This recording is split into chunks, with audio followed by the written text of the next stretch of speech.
In a world of Johnnies, Timmies, and Spikes, we must all arrive at the win condition.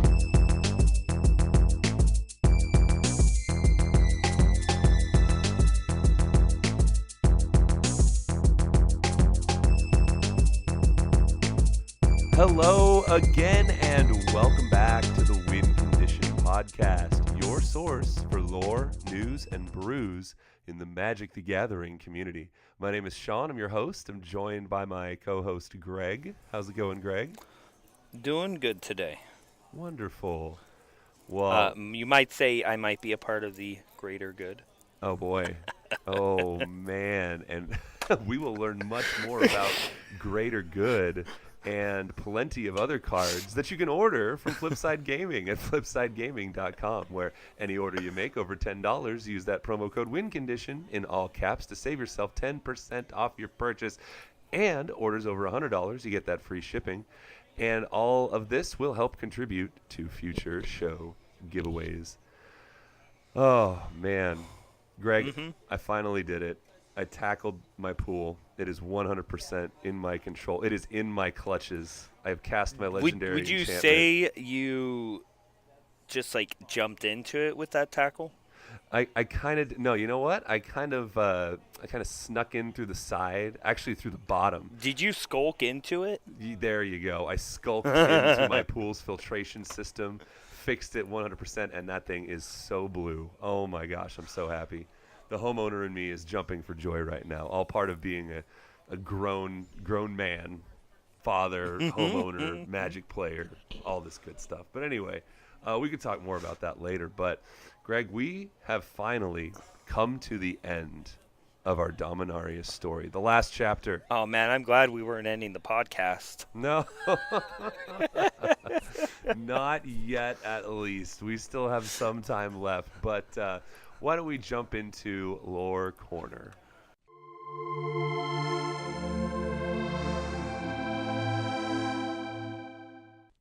All right, guys. So as you all know, last week, almost a week and a half ago. Sorry for the lateness. Busy weekends happen around holidays, right? We left the Weatherlight being grasped by Yargle. And the crew of the Weatherlight not being able to fend off this 9/3 frog spirit. No, in fact, it's long and sort of sinewy arms and fingers just clasping to this ship, and no matter what they throw at it, you've got, Jaya shooting her fiery bolts, her focused fiery bolts at this thing, and it's not really doing too much, but we rely on our fungal friend, Slimefoot, who communicates with the Thalids of last episode and spirits beneath the surface of Urborg, and says, "Help, we're trying to fight this big thing. Can you help?" Well, they say they're trying to fight Demon Lord Belzenlock, but this guy's stopping them from doing it. Can you guys help us? And they're like, "No, we can't help you, but we know something that can. It's not really alive, but it's not really dead either." Interesting. Greg, who do they summon?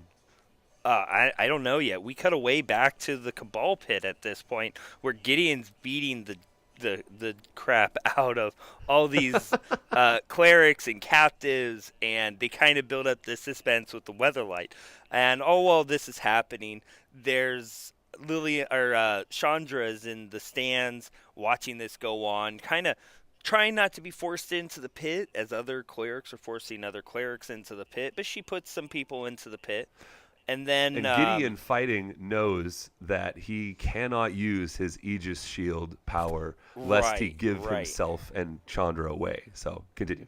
Right. And then at a moment's notice, another sword wielder, because he took a cultist sword, comes up behind him and defends him. And he's like, "Oh my God, somebody's in here that's not being controlled by the dementia magic. This is great." And he's like, "Hey, can I join you guys?" And she's like, "Well, yeah, we're fighting Inophalonics here and just doing what we do. My name's Rada." Dun dun dun. Yeah, nonchalantly throwing that name around. And he's like, I'm from the Weatherlight, and I'm Gideon. And they're like, there's no way you could be with the same Weatherlight. Yep. Of Anyhow. course, Rada known from, what was that, Time Spiral? Or Future Time Sight. Spiral. One of those. Time Spiral block. Planar Chaos, I think, was that symbol on her old card. But anyway, yeah, like you said, we blip back to the Weatherlight, and they're battling with Yargle, and all of a sudden, from the earth, grows this immense elemental being just made of plants and rot and dead carcasses. And this thing is huge. I mean, it doesn't dwarf Yargle, but it definitely, outgrows it considerably. So Yeah. this is, of course, Muldrotha, the Gravetide. And Muldrotha wraps Yargle in its limbs and basically just pulls him back off of the Weatherlight and deals with him. So the Weatherlight is allowed to get away, and then it takes off towards the stronghold. As they were a ways away, they didn't want to give away their position, but now they are on hot footing it, or hot flying it rather, to the stronghold. Right. So then as they're going towards the stronghold, we go back to what's happening in the stronghold as bells and alarms start going off, and all the cultists Bells and alarm, everybody or in bells there's... and lock? Sorry, I had to. Go ahead. Is in there's like, everybody get out there, defend the stronghold, and then Whisper, the blood liturgist, shows up and starts casting a spell, and a mist starts showing up in the pit. And at this point, Chandra looks at it as like, that's a poison mist. She's going to kill everybody in the pit. So Chandra breaks cover and starts throwing fireballs at Whisper. And with incredible control and accuracy, thanks to her newfound training with Jaya Ballard. Exactly. So as this is going on, she's like, oh, there's got to be a lever to allow them out of there. And sure enough, she finds one at behind of one of the seats, opening upstairs up. And of course, the first person up the stairs wasn't Gideon. It was Rada. Yep. And then Gideon's like, this is Rada. She's a friend. And they're trying to fight off Whisper, and they're having a hard time because Whisper's throwing death spells at them, and Chandra's throwing fireballs. And then, just to give you an idea of the fireballs that are being thrown, look up the art for Exquisite Firecraft. Exactly. Yep. And it's exactly the type of fireballs that are being thrown. Very precise, yeah. At this point, Whisper gets the drop on them, and Gideon is there and goes with his shield and stops it. And then the Weatherlight was there. Yep. So the Weatherlight's outside of the stronghold, and Rada's like, wait, the Weatherlight's here, but it was destroyed, and then this happens, and then they talked about Teferi and Karn, and ultimately they're running out to the thing that you called in the center of an area, courtyard, to fight Belzenlock, knowing that he's out there. At this moment, we jump back to the Weatherlight that's still coming into the stronghold. And there's something dark coming from the stronghold. I mean, they can't really tell. As it gets closer, Raph points it and says, that's Urguros. That Cabal minion was afraid of this thing, and Liliana kind of reaches out to it to try to control it, and she's like, I can't control it. It is not human. That's right. And then it comes close by to them, and you can see just how the head is warped, and there's no way that this thing was ever human. So now they've got Urgoros up there. They're trying to get Urgoros out, and Gideon is down there fighting Belzenlock. He finally engages Belzenlock, yeah. And they're looking to Lawyer and is like, Liliana, asking her to help. And of course, they don't know. Yeah, they just don't know. She's so weak from having controlled that entire army of Panther warriors, and I mean, she's pretty spent. There's not too much else that she can do. So, but after talking to them, they know that she needs to get to Belzenlock. Right. All right, and then the rest of the crew's like, we'll handle Urgoros. You go take care of Belzenlock. Yep. And they're like, okay. So she commands her army of the undead to build a bridge for her to walk down from the weatherlight. How very So Liliana just of her. imagine a bunch of corpses Yep. from the weatherlight to the ground. Yep. And we get back to Chandra, Gideon, and Radha, and they're like, we don't have the Black Blade. It's got to be near the pit, the treasury. It says it's down here. So they're going down there, and they're like, there's 6 doors. I didn't know there were 6 doors. It could be any of them. These things are picked. They're warded. They're spell locked. It'll take hours. And Chandra just kind of goes, boom. Hours, you say? And then doesn't Gideon say, And Gideon's like, oh, that works. that works too. Yep. Burn it all. Oh, man. So they find the Black Blade, and they return up to the courtyard, and then Gideon begins to battle Belzenlock, and it's a very heated battle. They're almost locked in a sort of stalemate, because Belzenlock is incredibly strong, and, of course, Gideon, with his invulnerability shield, isn't going anywhere anytime soon. So there's some fighting, there's some scrapping, and Gideon loses hold of the Black Blade, and Belzenlock gets it. And so he starts lunging after Gideon, and there's more fighting. No, he doesn't get. Belzenlock never picks up the Black Blade. Oh, it just flies out of It's left to Gideon's the ground. hand. He's just using that sword. Now, you got to remember that there's some spirits that are there protecting it. And also, at this point, That's Liliana right. has shown up. And Liliana is taunting him, saying that that's not your sword. Oh, yeah. You didn't kill an elder dragon. Yeah. You're a liar. You're a king of false prophets and all these other things, and starts going off on the song that they sing about Belzenlock being the hero of everything and the Dark Prince and blah, blah, blah. And she starts singing the exact opposite, provoking him. And he kind of gets off counter. Oh, it's working. Gideon has time to pick up the sword. Yep. So Gideon's going in for a swing. Belzenlock recognizes that he's there. Mm-hmm. So he counters him, of course, Throwing throwing him to the side. But Gideon was able to lodge the sword in his thigh. Yep. And the blade starts to drain his essence, and Liliana... Well, a little bit. And then Liliana shows up, Right. keeps jeering at him, going into about how he took,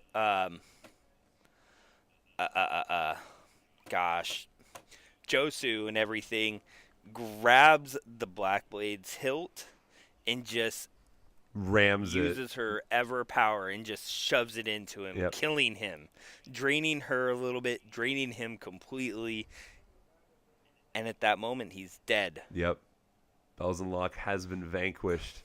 And I think, didn't it say that he was shrinking in size? Oh, yeah. As it was drawing the And life force out of him? there's some odd things, too. So as this ends and this demon's dead, Liliana looks and she's like, why aren't my lines gone? Yep. I thought they would disappear. Well, Gideon asks if she's okay, and she's like, I'm magnificent.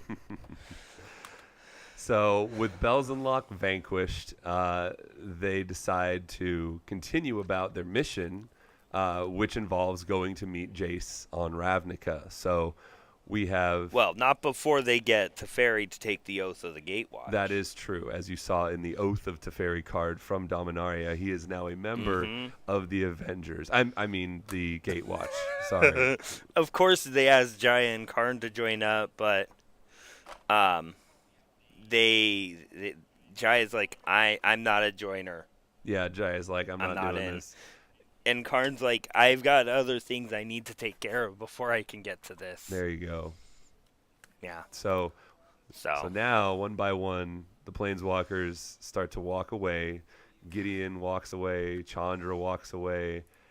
And they all leave. And then Liliana, just feeling drained, she tries to walk away, but she can't. And she's all of a sudden getting this flurry of emotion, this worry. Did I lose my spark in that little skirmish with Belzenlock? Like, what is going on?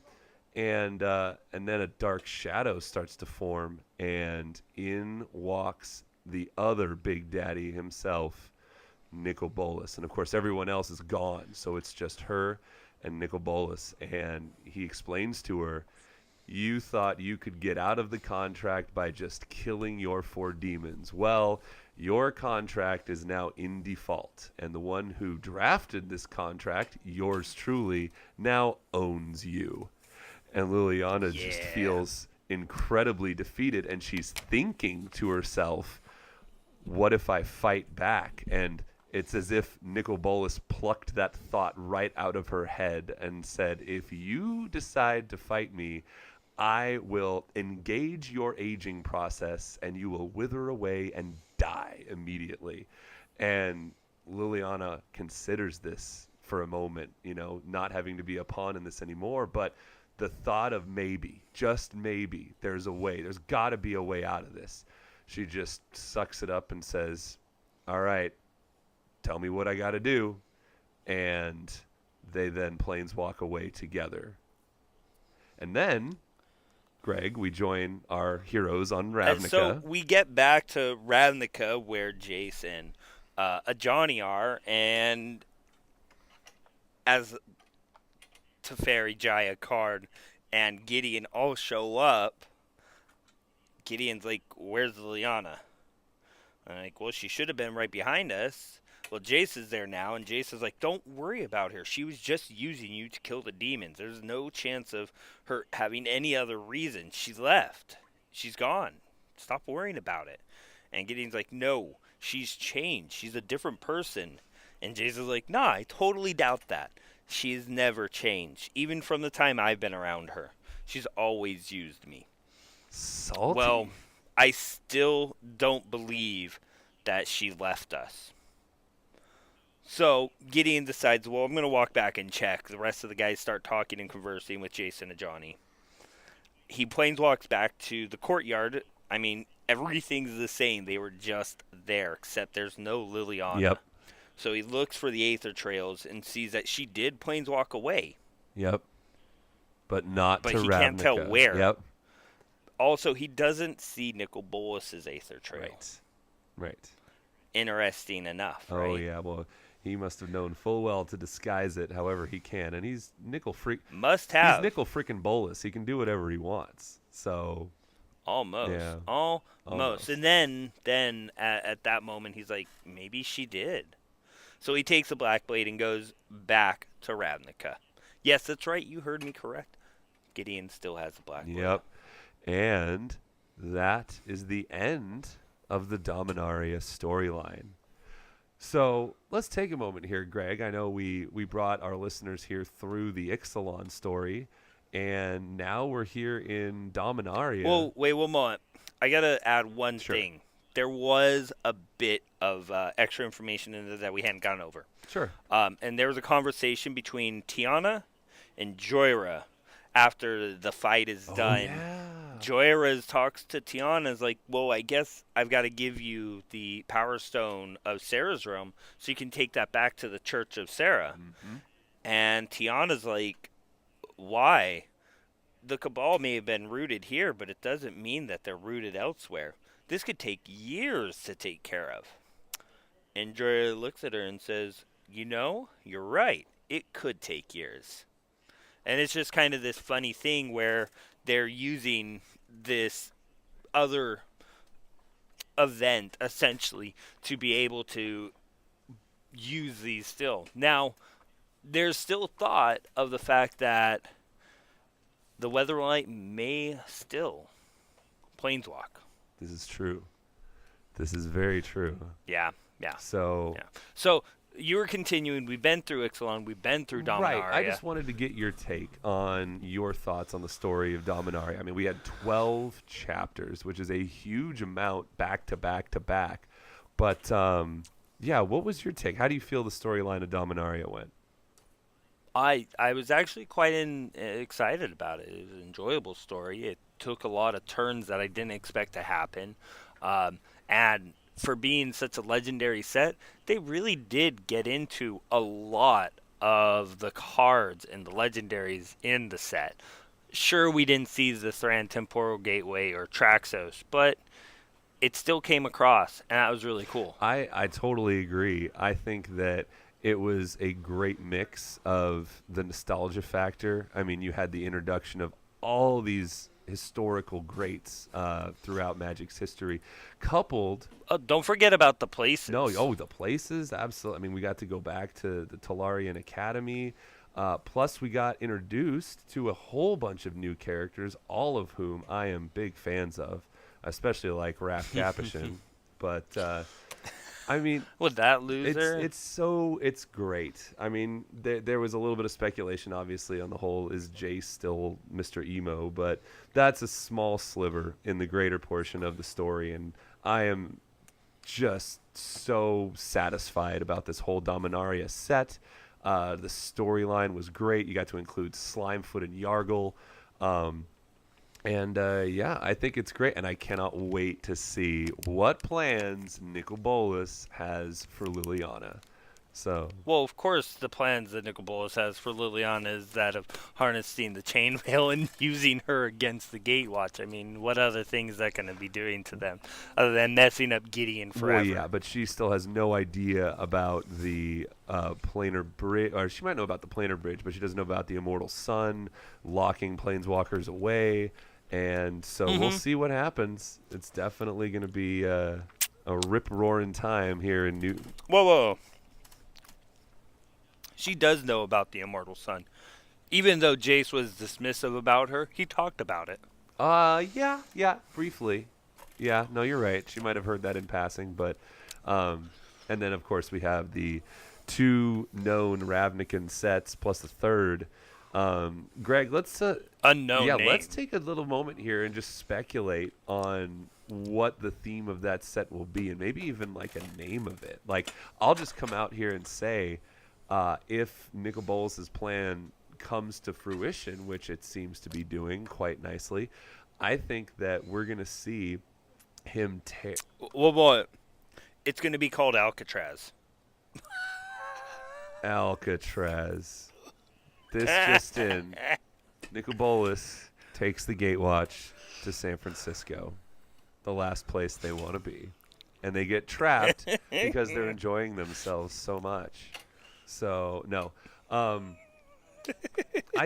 No, that's what Ravnica is going to become, Alcatraz, the impossible prison. So if he brings the immortal sun to Ravnica and traps the planeswalkers there, I mean, that's a heck of a place to trap them, you know? Because you've got... I mean, it really is, but it leaves him with access to things like Zendikar and its pure mana. That's true. And if you do... Dominaria. I mean, if you think about it, the title of the set was not released. I mean, you could even say Ravnican Turmoil or, you know, Battle at Ravnica or anything like that. But if the name would somehow allude to it being a prison, yeah, you wouldn't want to give that away so early. So there might be some merit in that thought, you know, like given the circumstances. I think that or it could be Guild Pact Fractured. It could be. Which could potentially mean Jace is dead. Oh, man. And here we are thinking he's about to ascend to this brilliant higher form, you know. I mean, what if? What if? I mean, we're only speculating here. Of course, with the lore, there's so much speculation. A lot of people are having the up in arms conversation about Jace being such a salty little little bleepity bleep words I can't say on this. It's a family podcast. And honestly, I think it's just him being him, and it's the writer kind of taking her take on it. I still think he's going to be that same Jace. He's going to be dismissive about anything that's Liliana, but he has this. His growth is solely with Vraska. Yep. He has no growth with Gideon. He has no growth with Chandra, Nissa, Teferi, Karn, Ajani, Liliana. As a matter of fact, it's backward growth with Liliana. So all these things, I can definitely see him being cold to them until he learns more. Sure, absolutely. And remember, he still has Vraska's memories locked away, and he has, you know, the trigger to bring them all back. So that's going to be a whole nother episode that will probably happen here on Ravnica. Maybe they'll have to wait till the third set to bring that all out. But Oh, They announced what's going to be in those Ravnica sets, the color combos, right? yes. Yeah, they have. It's a little different from where we were at with the Return to Ravnica set. Because it's a 5 and It's going 5, to be right? another 5 and 5, correct. And so that's why with the mystery shrouding the third set, is it going to be like a Dragon's Maze where you have all the multicolored guilds? I mean, we all know how that went down. Or is it going to be the guilds are gone and everything is monocolored and it's just chaos because it's been turned into a planeswalker prison? I mean, nobody knows. Oh, it's so exciting. Stay tuned for more. Ooh, let We me will see what happens. Well, I gotta take a look at the Guilds of Ravnica and the Ravnican Allegiance. So it's just I think the Golgari was going to be in the first set, so maybe there's a high chance we're going to see this happen in the story early on. It could be. It could be. I mean, they're going to need Vraska's help when, they get there because she'll just be trying to kill him as soon as she sees him, So, Quite possibly, yeah. But we'll just have to wait and see. But then there's the question of how compromised she is. Right. Well, if Jace has anything to say about it, he'll bring yeah. her back full swing. So, anyway, That's true. Let's move on here from Lore Corner. And this gives us a chance, next couple episodes, to dive into some of our older characters, like we like to do in transition between our set block stories. So, So with that being said, I mean, like we've done before, is there any type of area in the lore you guys want us to delve into? absolutely. If you guys want us to give you histories or lore surrounding any particular character, I mean, we'll dive into this and get the information. I mean, just putting it out there, Legends could be a really fun storyline to get into. Yeah. But there's still so many other storylines that we could talk about too, even with Dominaria and Right. Ravnica. The Argos Cost storyline is really cool. That in Saw's deck. Yeah, we will do the legwork for you, get up all that information, and relay that to you, because we are about lore and news and Now, brews. I do want to remind Yes. you, if we go into Dominaria and you guys ask for Slyn Voda, there really is nothing on him right now. I mean, he didn't show up in lore. There's no books about him. All we know is he's a deity like Leviathan that the Merfolk. Okay, well, hey, are don't give friends him too with. much, man. This is just, we'll get there when we get there. We'll do what we can to give you some deep information on the characters you choose. How about that? Deep information, Greg, let's head on into our news segment here. Let's head into As Foretold.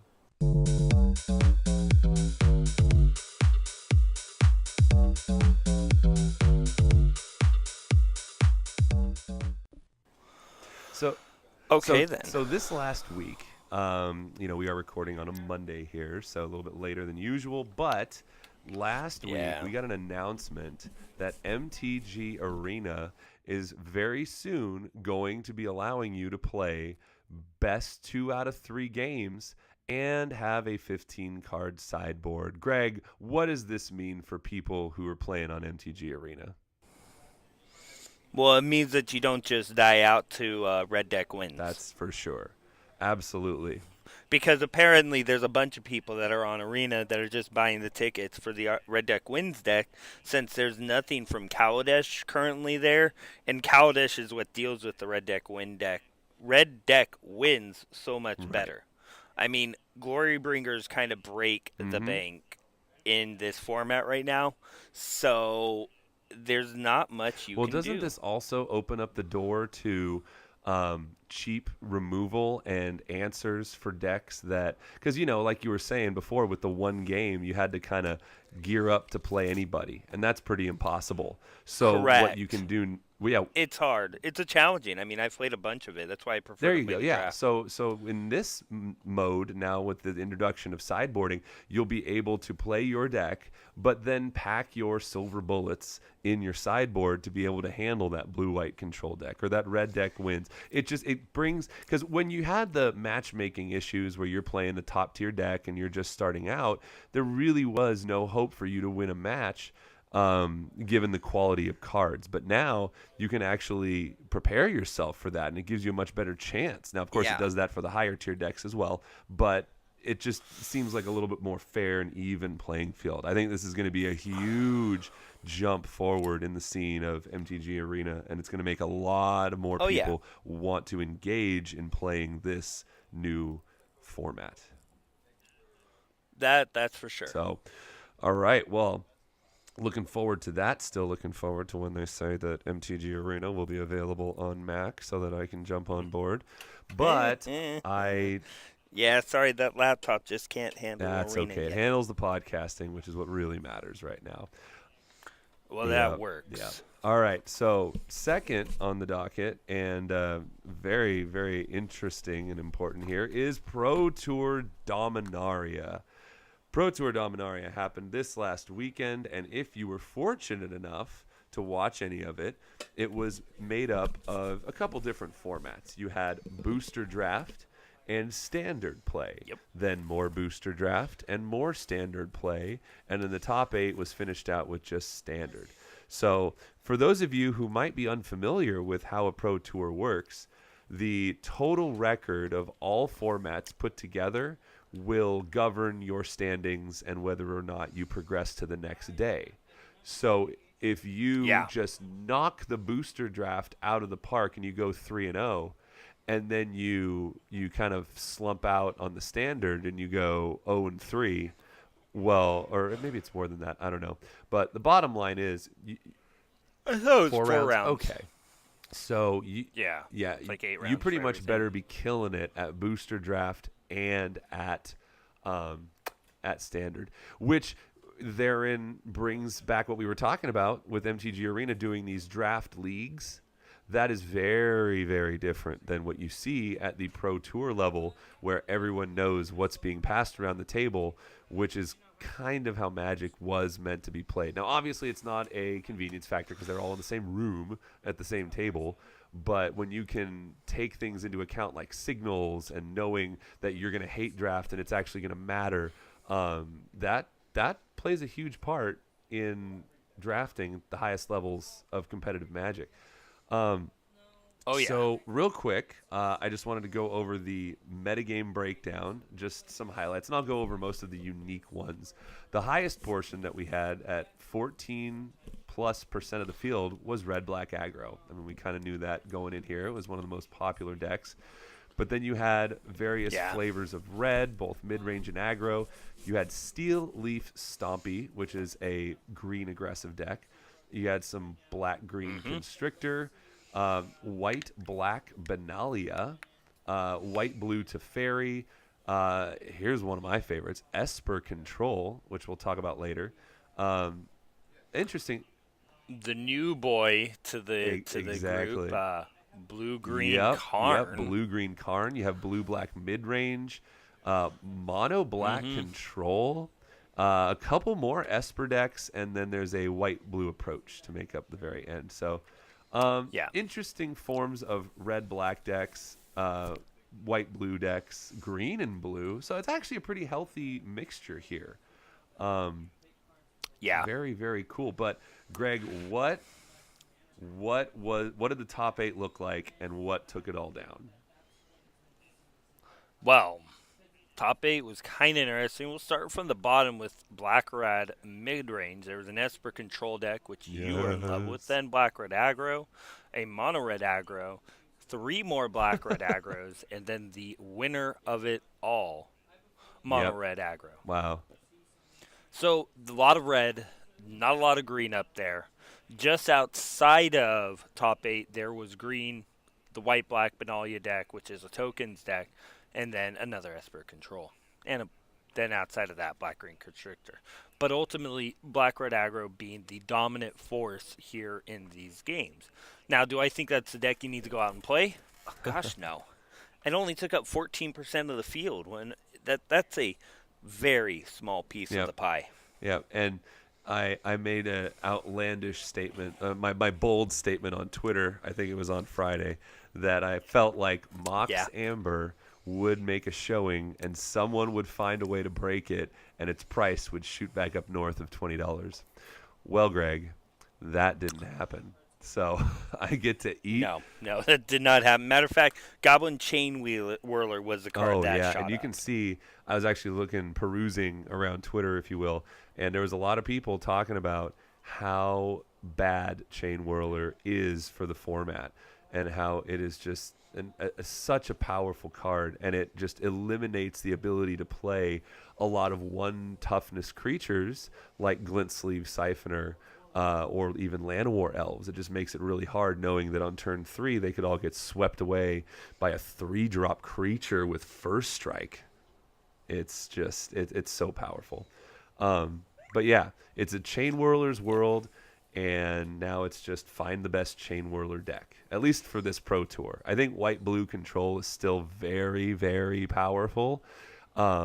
But you can see when it comes down to it, a lot of people want to play known commodities, and known commodities are aggressive decks involving red. So that was a pretty safe place to play. Yeah. But yeah, let's you know what? Let's take a bit deeper dive into some of these decks here and just talk a little bit about them in the Brewmaster's Lair.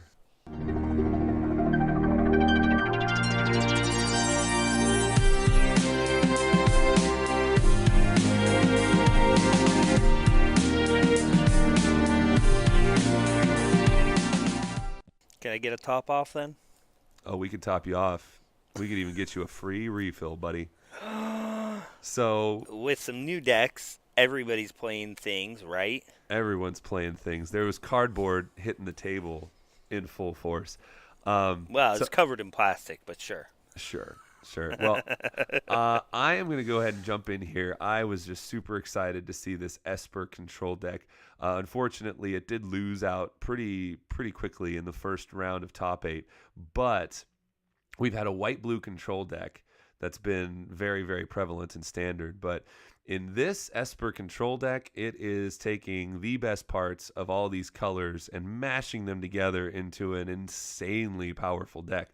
He's running 3 The Scarab Gods, 3 Torrential Gear Hulks. Those are your only creatures. Then you've got 3 Cast Down, 2 Censor, 1 Commit to Memory, 4 Disallow, 4 Fatal Push, 4 Glimmer of Genius, 3 Syncopate, 4 Vraska's Contempt.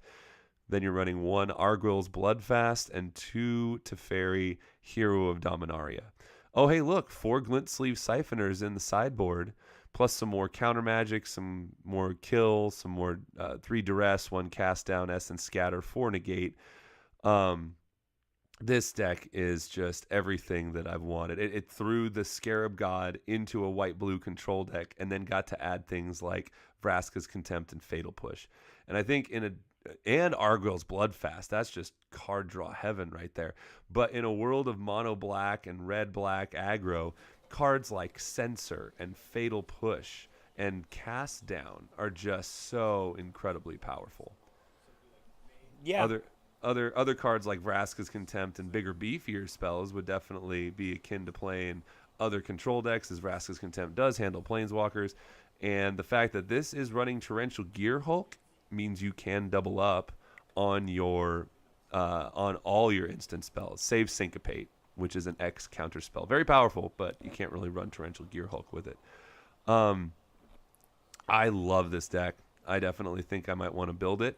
You know how sometimes in Pro Tours you get like, was it Shota Yasuoka is very famous for running that Grixis control deck that won, Pro Tour Kaladesh? Yeah. And then you don't see any more of it, as Standard goes on. And it might just be a deck catered to beat up on the known meta.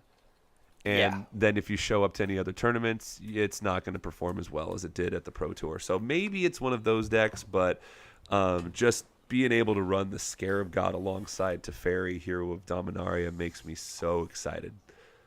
So it's only a little good. It's only a little. It only top 8'd, Pro Tour Dominaria. But hey, that's not saying much. But anyway, Greg, what deck would you like to kind of dive into here? Well, this white-back Black Benalia deck's really good looking, honestly. I mean, it's using your knights that you have available to you, Knight of Malice, Knight of Grace. Knight of Malice being stronger because having hexproof from white. Sure. It just worked out really nicely. Pair of Angel Sanctions, which is the one that's a Angel Oblivion ring. A Gideon of the Trials, 4 Karns, as we know, Karn is a really strong card. Cast Downs, Doomfall, Fatal Push, Heart of Kirin, because that card is just strong. And then a 4 of History of Benalia, which if you don't know what that card does, it is a 3-drop Where have you been? saga that puts out 2/2/2 knights.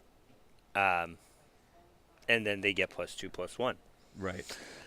So, like, you play a History of Benalia, and then you play a History of Benalia, you're winning the game. Yeah, especially if it's turn 3 really, and then turn 4. really hard to get around.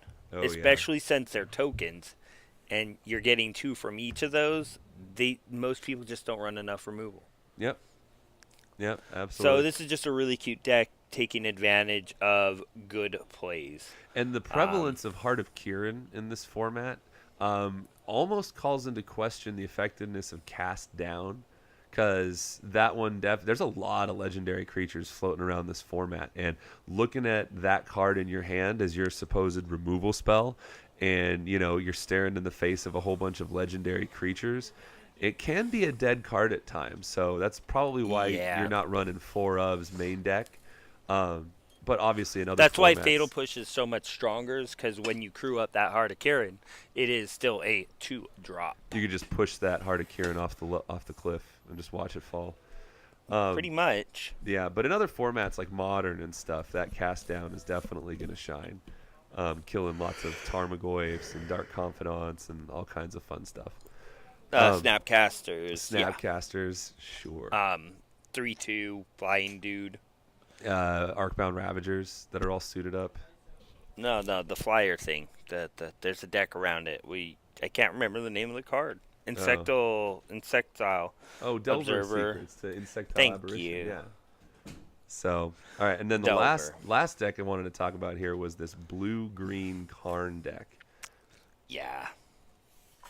Is really cute. This was put on by Channel Fireball, and then Luis Scott Vargas actually did a deck tech on the stream here about it, but they wanted to try to find the best Karn deck that they could find, and I found a lot of these inclusions here to be very interesting. To start off, it's artifacts. He's running Metallic Rebuke. That's a counterspell I can really get behind when the meta is so aggressive with these red and black decks. Also, Glint Nest Crane. He's running a 4 of that with a 4 toughness flyer. That can block a lot of things while fetching you your artifacts that you need, like Walking Ballista. And this is a green deck, so expect to have a lot of mana. And with those Llanowar Elves, those Walking Ballistas could probably get pretty darn huge. So, and of course, for Karn, Scion of Urza.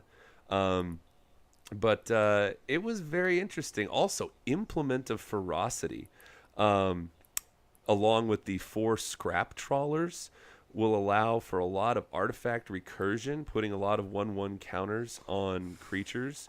Like getting that Glint Nest Crane, even 1 counter, you'll be able to block a Heart of Kirin without worrying about it dying. So that's just a super value. And then Verdurous Gearhulk. 4 Verdurous Gearhulks will just pump your team just so insanely hard. But yeah, very interesting take. Didn't perform as well as they had hoped, but really, really, really nice to see a fresh take on a new deck at the Pro Tour on Magic's biggest stage. So that was really cool. I agree completely. Well, Greg, the last thing I wanted to talk about, or have you talk about, was you did the Battlebond. I want to say they call it a preview event. They don't even call it pre-release. So you did. They did not call it a pre-release. I did the preview event. Yeah. You did the preview for Battlebond. So why don't you tell us all about that? I met up with my buddy Andrews. You guys all know we play Two-Headed Giant often, and what ended up happening is we pulled our pool. We got a pair of partners. We got some other good cards. And we made a red-green deck and then a black-blue deck. Our white was completely just... There was nothing good there. We couldn't play it. It was that bad. Ooh, that's unfortunate. Yeah. And it was harsh. So we go up against our round one opponent, and we get a pretty grindy game in there because Andrew's just not drawing any type of lands. But somehow I get there with warriors, just Phantom Warrior and that Mind Blade, the one that whenever a warrior deals combat damage to a player, you lose a life, you draw a card. I don't know how we pulled it out, but we did, and we were able to win. We probably should have lost, but we didn't. Nice. Game 2, we played against longtime players here at the store, and our decks just did what they were supposed to do. Well, that's always nice. There was no chance for them. It was kind of sad for them. I felt bad. Because they're like, well, my deck's only giving me one color, and I'm not getting my big dudes. Okay. So our last match was the one that I had the most fun with. They're from friends out of town, and they had pretty darn good decks. I was a little afraid that we might lose, but towards the end of the game, I got to do a switcheroo on an Ember Beast of ours and a Feral Hydra of theirs with 9/1/1 counters on it. Ooh, that's pretty nice. And then, Coral Helm Guide giving it unblockable kind of wins you the game. Yeah, that Feral Hydra would be an absolute all-star, and Two-Headed Giant is anybody can pay to put those extra counters on it. So if that's unblockable and you and your partner just dump all your resources into it, that's an easy... We didn't even need to. We got in with 2 attacks. We just got there. I mean, almost all of our games went to the last 10 minutes, but we just won it out. Nice. We got a Gorm the Great and Virtus the Veiled, which Gorm the Great is the 2/7 that has to be blocked and has to be blocked by 2 or more creatures. Now, that does have 2 separate clauses, so if they have 1 creature, it still blocks it. Okay. And then Virtus the Veiled, which is a 1/1 death touch that says whenever it deals combat damage to a player, half their life rounded up. Ooh, that's painful. We never got to use Virtus's ability. No. Well, but it's okay.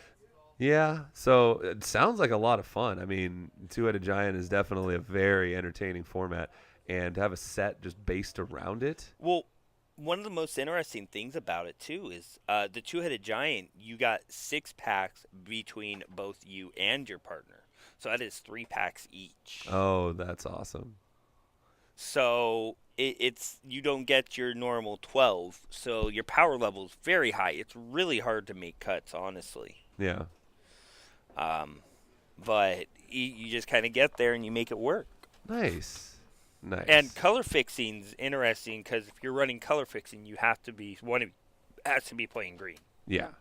Yeah. No definitely. question. Cool. Yeah. All right. Well, we're gonna have a bit of a shorter episode this week, but we're going to go ahead and wrap things up. We have a lot of things in the pipeline for some future episodes here.